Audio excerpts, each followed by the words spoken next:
Lalu saya agak sedikit trauma juga lihat pengadilan katanya. Tapi saya bilang kan suasananya kan berbeda. Dulu kan Anda dalam posisi ditahan, hari ini dalam posisi sudah bebas.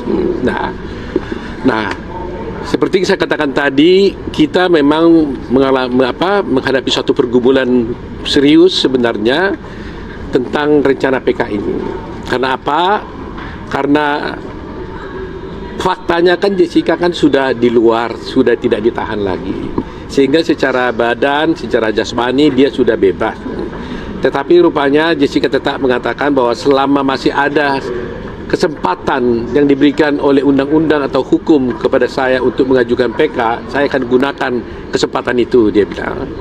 Nah, hari ini kita gunakan kesempatan itu karena ingin dia membuktikan dia tidak merasa melakukan perbuatan, tapi faktanya kan dia dihukum. Kami sebagai lawyer tetap menghormati apapun putusan hakim, kami hormati, tetapi karena ada hak untuk mengajukan PK, hak ini kita gunakan. Mudah-mudahan Mahkamah Agung nanti akan mempertimbangkannya dengan baik. Alasan PK kami ini ada beberapa hal. Pertama, ada novum. Kedua, ada kekhilafan hakim, ya, kekhilafan hakim di dalam menangani perkara ini. Nah, tentu Anda bertanya, apa novum yang kami gunakan? Novum yang kami gunakan itu adalah berupa satu buah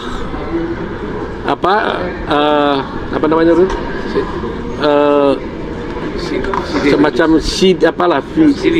flash disk, ya, satu buah flash disk berisi rekaman kejadian ketika terjadinya tuduhan pembunuhan terhadap Mirna, yaitu di Oliver, ya kan?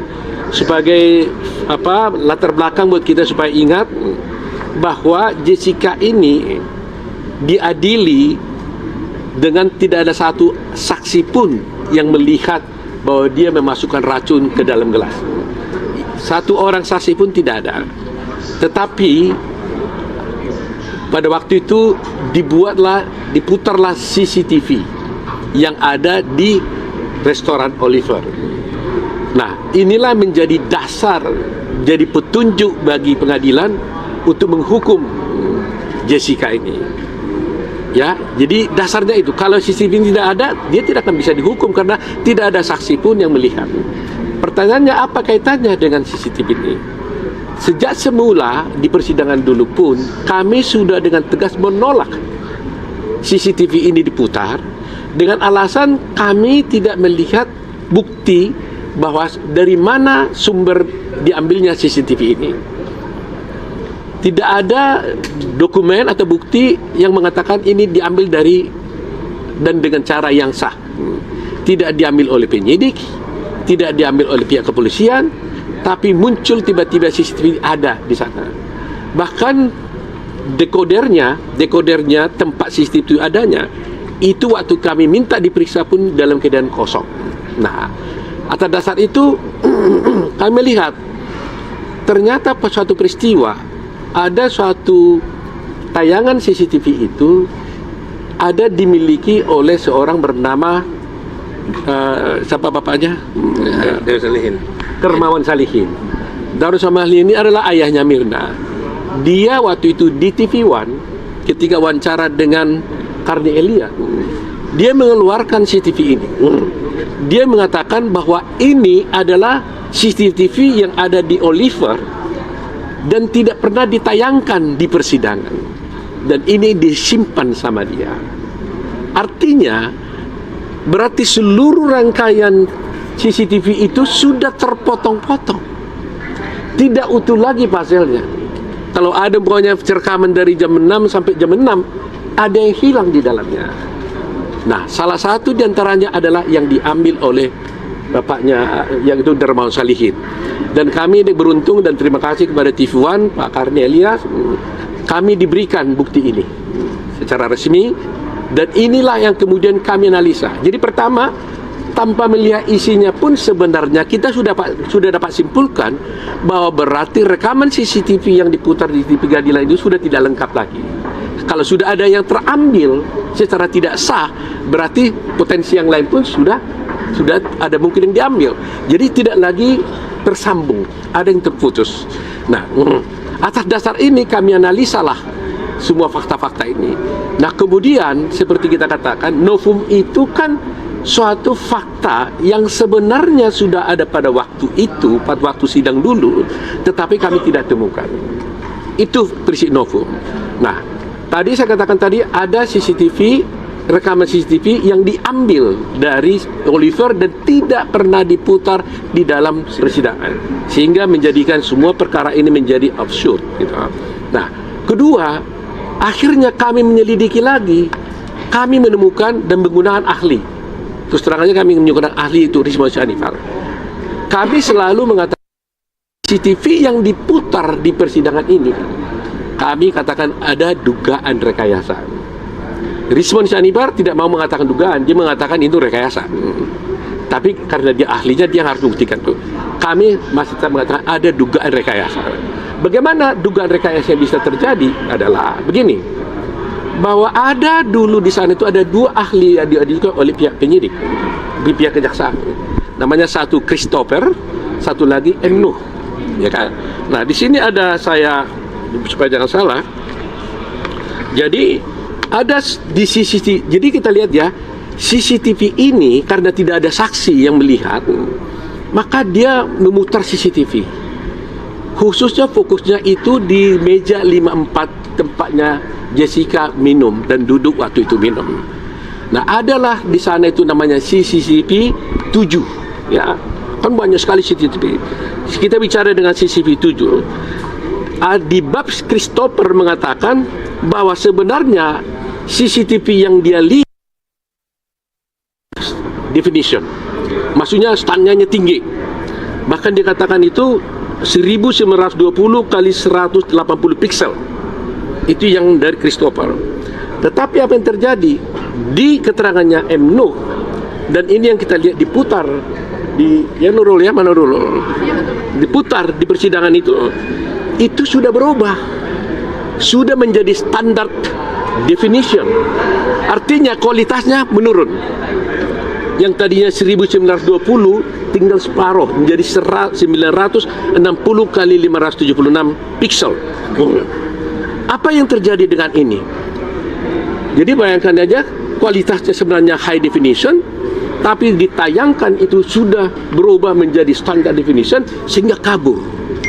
Disinilah mulai terjadi, karena kekaburan ini akhirnya kan hakim kan jadi nggak bisa melihat yang sebenarnya, dituntunlah. Ya ini kan, inilah yang dipersoalkan di sana pada waktu itu. Ada yang mengatakan Jessica memindahkan centerpiece, ya, di meja. Jessica memindahkan paper bag. Jadi disejarkan Jessica mengambil sesuatu dari tas, masukkan ke gelas, ya, dan kemudian paper bag memindahkan paper bag dari kursi dan sebagainya.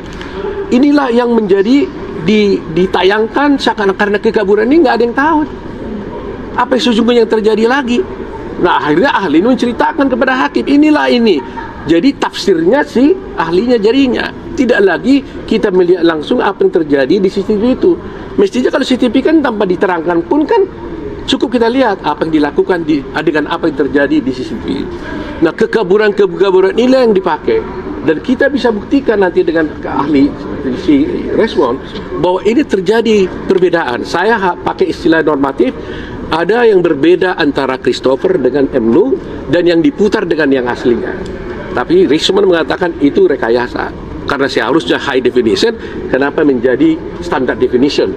Seharusnya 1920 kali 1080 pixel, kenapa menjadi 160 kali 576? Nah, ini salah satu. Contoh yang kedua lagi ya, untuk memperjelas saja, di CCTV 9 itu ada dua segmen, dipotong menjadi dua segmen.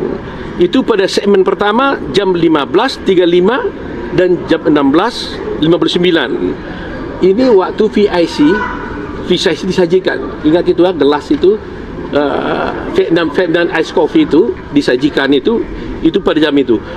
Pada waktu disajikan itu dia standarnya itu adalah high definition. Ini bukan keterangan kami loh. Ini keterangan ahli yang diajukan oleh jaksa. Cuma baru kami temukan sekarang perbedaan itu. Dulu sudah ada ini, tapi baru kami temukan sekarang. Nah, di segmen kedua di jam 16.59 dan di jam 18.25 waktu setelah VCVIC telah diminum oleh Mirna, terjadilah penurunan kualitas daripada CCTV ini. Akhirnya apa yang terjadi? Si ahli toksiologi akhirnya melihat warna yang berbeda-beda. Di sini sekarang berbeda gara-gara dimasukkan sesuatu katanya. Padahal perbedaan warna ini bukan karena gelasnya yang berubah warna, tapi karena kualitas gambarnya yang berbeda. Ya, kalau Richmond mengatakan yang tadinya high definition diturunkan menjadi standard definition. Nah, kami masih mengatakan dugaan, tapi kalau Richmond mengatakan itu adalah penurunan kualitas resolusinya, ya kan?